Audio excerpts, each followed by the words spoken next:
Okay, so thank you for joining me for another evening learning about Chanukah. And I wanted to talk about something very interesting that I learned. I really enjoyed learning it. And I hope that you will enjoy it as well. There's something very interesting about the Chanukah candles. When we light the candles, we say, הנרות הללו קודש הם, ואין לנו רשות להשתמש בהם, אלא לראותם בלבד. What does it mean? It means these candles are holy, and we're not allowed to use them in any way, only to look at them. And first of all, we need to understand what is about these candles makes them so holy that we cannot use them in any way. You're not even allowed to read a book next to the chanukia, just so it won't be considered as if you're reading to the light of the candle. You're not supposed to use them at all. That's also why we have the shamash, just in case. For a brief moment, you were standing next to the chanukia, so you can claim, no, I wasn't using the candles of the chanukia, I was using the shamash, and the shamash is not really part of the mitzvah, so it's not considered as if I used the candles. What is the thing about the candles that makes them so holy that we can't use it in any way? And another thing is, we're told that we should look at them, and that's part of the mitzvah, lir'otam bilvad. We're supposed to stay and look at them. And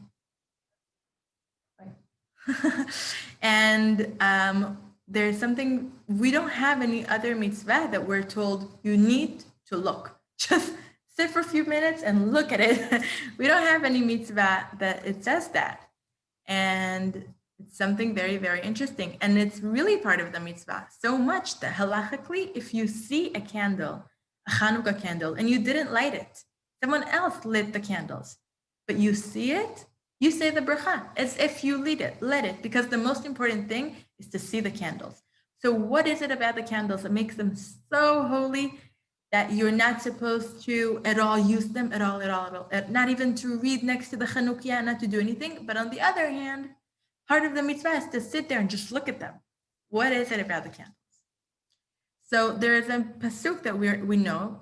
It says, ner mitzvah v'torah or. What does it mean? It means when you do a mitzvah, it's like you're lighting a candle. You're lighting a flame. V'torah or. And the Torah itself, it's a light. It's a big light. And they explain, Chazal, the sages themselves, they bring a story. They explain it's like a person walking in the woods in the darkness. If he lights a candle, the candle will save him from falling into like a hole in the ground or from thorns, so he won't get scratched.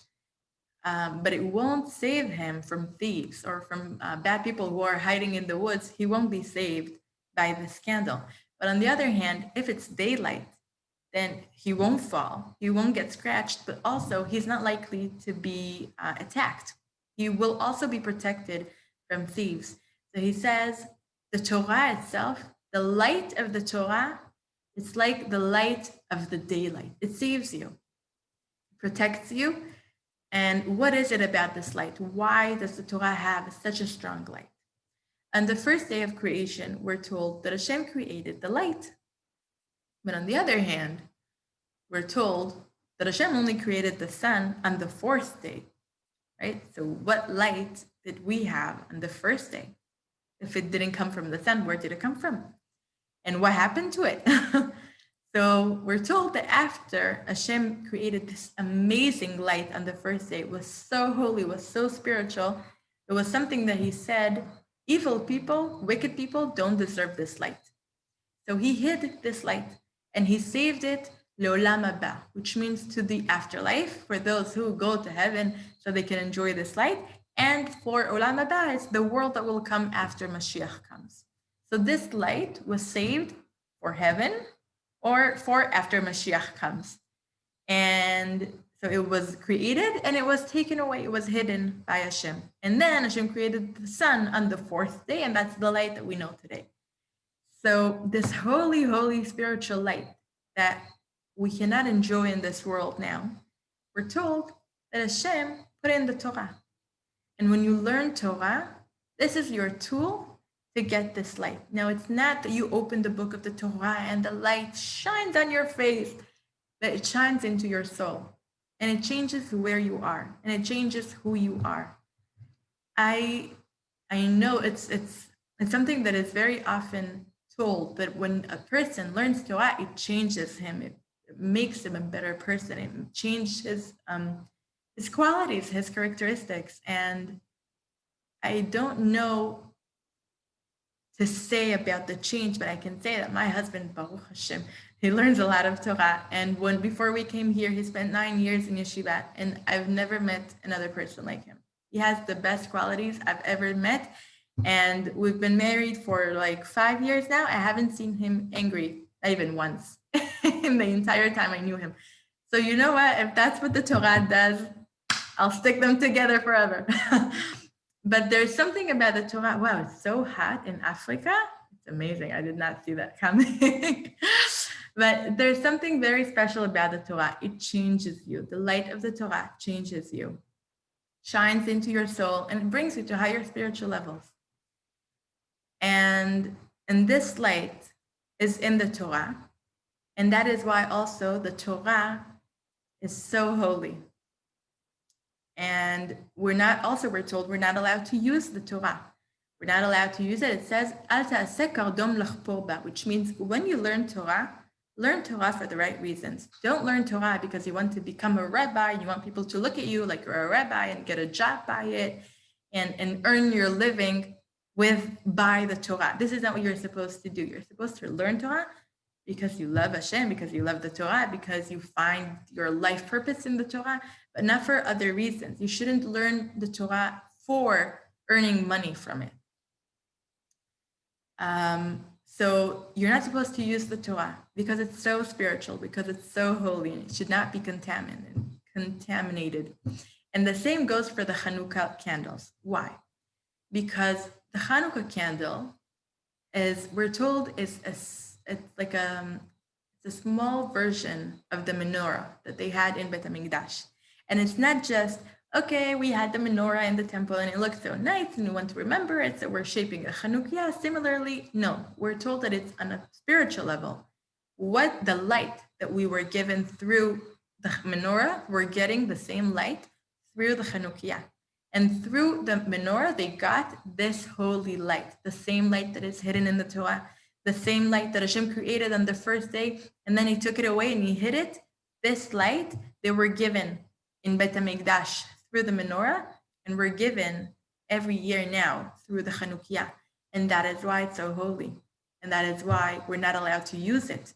And that is also why we really need to take the time and look at it. And look at the chanukia for just a few minutes.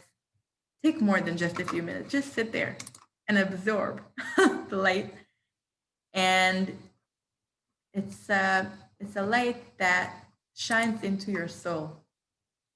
So take a minute to just really look at it. We're also told, that's not something that we're really told in the Torah or by the sages, but it's something that it's said often, that if you look at the Chanukah candles, or if you use the oil afterwards, the leftover oil, there are so many segulot, so many things that we're told that if you look at it's like it's good for health, it's good for peace in the house, it's good for raising good children, it's good for all things. Just go sit there and look at the light. And it's a spiritual light that it really shines into your soul. So take the time to hold it. And why did Hashem give us this spiritual light through the chanukia on Chanukah? Why is this the time that we're given this light? So we spoke about it already on the last shiur. We spoke about it that the Greeks understood that they can't really break a Jew unless they take him apart from Hashem. If you take a Jew away from Hashem, then you can break him. But a Jew that is close to Hashem, it doesn't matter what he will go through, and it doesn't matter what conditions he will have, you won't be able to break him. So they knew that. So they fought a war. They fought a physical war. They were literally fighting, but they knew that this is not the main battle. The main battle is the battle over the soul. And that's what they try to stop, and that's what they tried to ruin. So their goal, and we say it, also we say it when we're benching, when we say the part about Chanukah, we say that the Yevanim, they wanted להחשיך עיניהם של ישראל. They wanted to darken the eyes of the Jews. Why? Because they're not talking about our physical eyes. They didn't want to blind us. They wanted to blind our spiritual eyes. They wanted us to not be able to see clearly Hashem, to not see faith, to not see Hashem's presence in the world, to not see faith in a clear way. And when they block our vision, when they darken our eyes, they knew that they will be able to win the war. So that's what they try to do. We spoke about it. They try to darken Shabbat, because when you keep Shabbat, this action of keeping Shabbat, you're declaring your faith, because you're saying, I know that Hashem created the world. I know that he created the world in 6 days, and on the 7th day he rested. So I rest. So when you rest, you're declaring your faith. You're declaring, you know that this world was created by Hashem. The other thing they wanted to stop was circumcision. Circumcision is making a covenant between us and Hashem. And this covenant between us and Hashem is something that goes down to the flesh. And another thing they wanted to stop is, we said, declaring the new months. And we said that looking for the moon, it's something that is an act of faith, because when you have the sun and everything is clear, like the way they had in Bet HaMikdash, they had prophecy. They knew that Hashem was the God, so it was clear.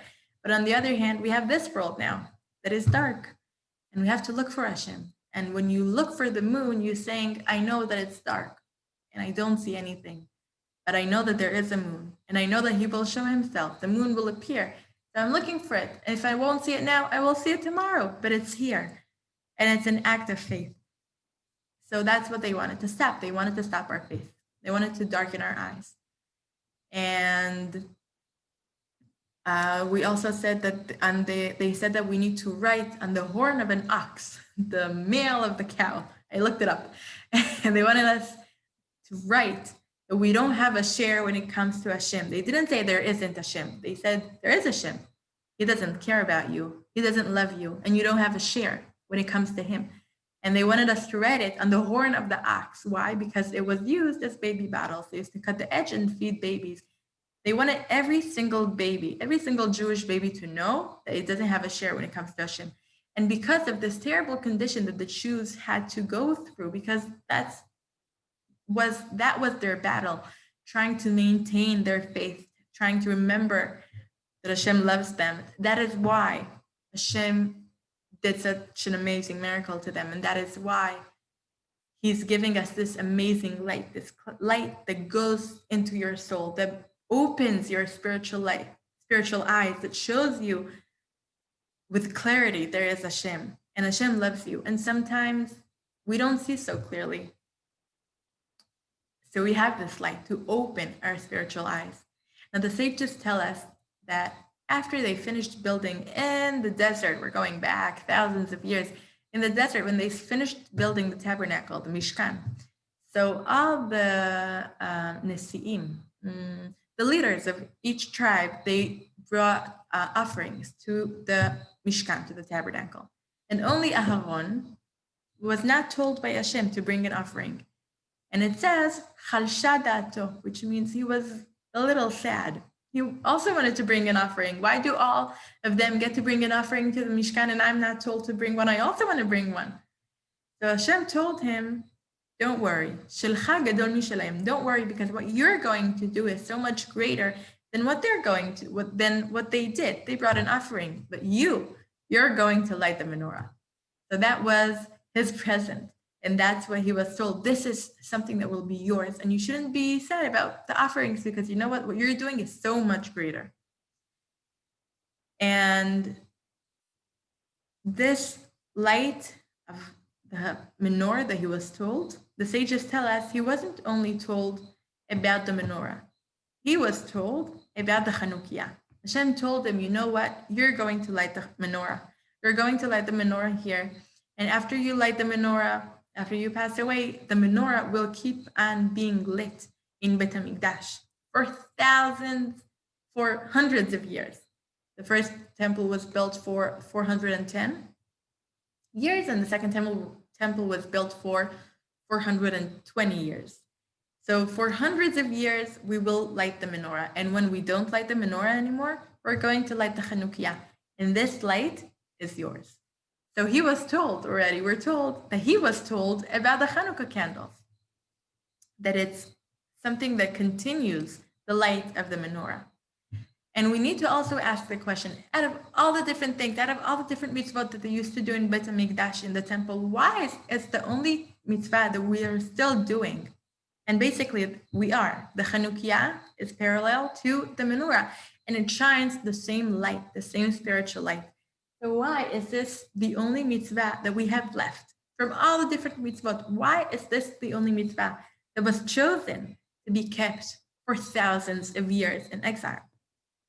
And the sages tell us that it's because if we wouldn't have had this light, we wouldn't have had this holy, holy spiritual light shining into our souls once a year, we wouldn't have been able to endure this exile. We wouldn't have been able to go through 2,000 years of exile and withstand it as a nation and survive.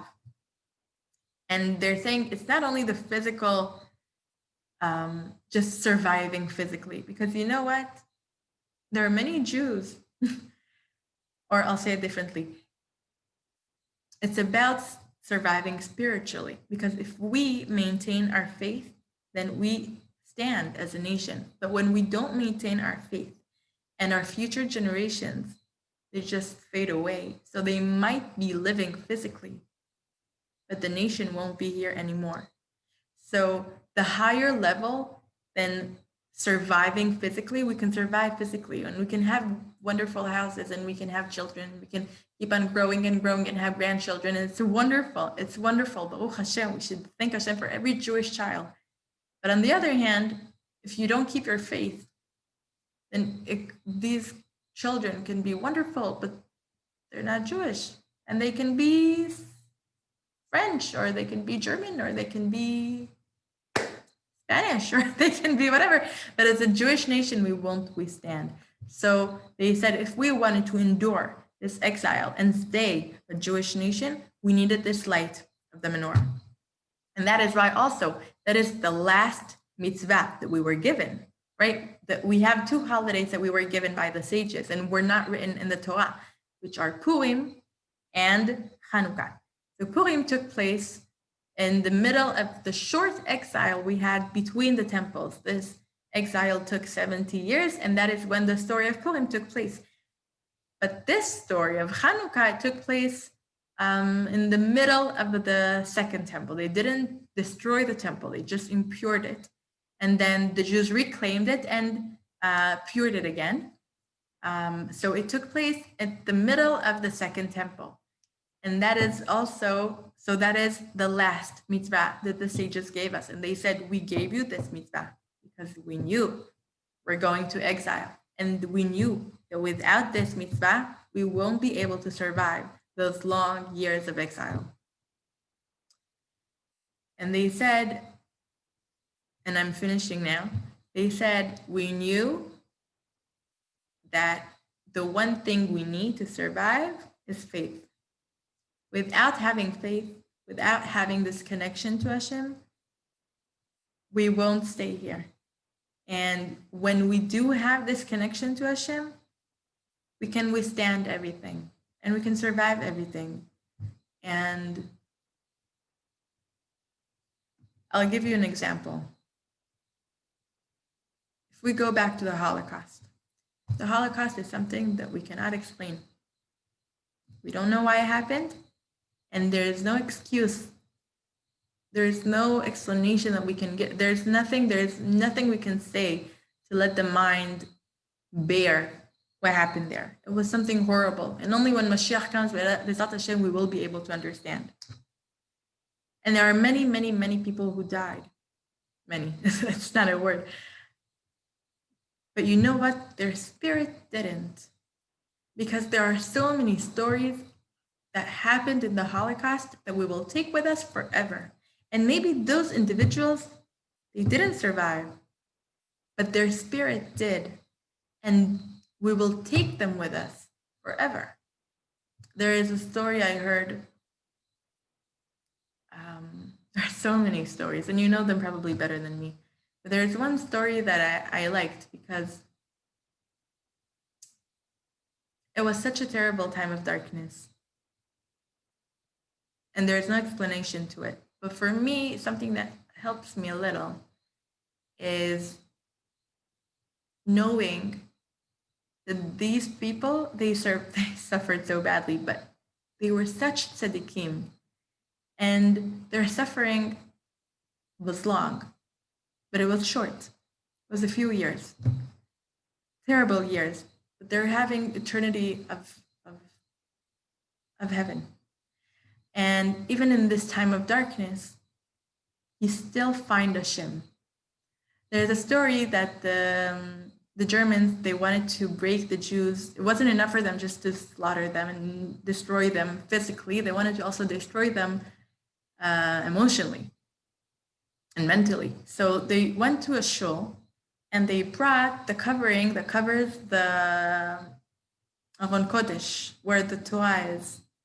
So there is this big wooden Aron Kodesh. Inside there's the Torah, and then there's usually a fabric that covers it with beautiful drawings or psukim or different things. So they brought one of these and they put it at the entrance to the gas chambers. They wanted to say, oh, look at this. You davened all your lives. Where is your God to save you now? They wanted to destroy them mentally. But what they didn't know is that the pasuk of this specific fabric that they brought, it said, Zeh hashar laHashem, tzadikim yavo'u bo, which means this pasuk actually says, this is the gate to heaven, and only righteous people go through. So out of all the different pasukim that they could have brought, this is the one they brought. And it said there was one person who died from the outside, or he escaped, or something like that. But he said, they try to break us mentally, but all of those who saw this fabric, immediately they were filled with such faith. And he said there were a few that even danced inside. So they can't break us when we have the connection to Hashem. They can't break us. It doesn't matter how hard they will try. So, so all these mitzvot, their purpose is to bring us as close to Hashem as possible. And the purpose of this mitzvah is to give us the highest, holiest spiritual light that there is, to shine into our souls. And even if we're somewhere low, even if we are somewhere dark, it will bring our souls somewhere higher, and it will bring us back to Hashem, and it will give us some clarity of mind and some clarity of faith, knowing that there is Hashem, knowing that we have Him, even after those 2,000 years of exile. And that is why, take those few minutes, stand next to the chanukia, try to take it in. And Be'ezrat Hashem, we're waiting for the time that we won't need the chanukia anymore. We will have the light of the menorah in Bet HaMikdash, and we'll all unite together in Eretz Israel. Thank you again for joining me for another evening, learning Torah and learning about the holidays. It's such a pleasure. And thanks to you, I also learned. So I'm very, very grateful. And I miss you very much. It's very hard staying here on this side of the screen and seeing you there, or just even your names, knowing that I haven't seen you for months. That's really hard. And you know what? Even having you here, that's also fun. Have a good evening. Bye, ladies. Thank you, Tagel. Thank you.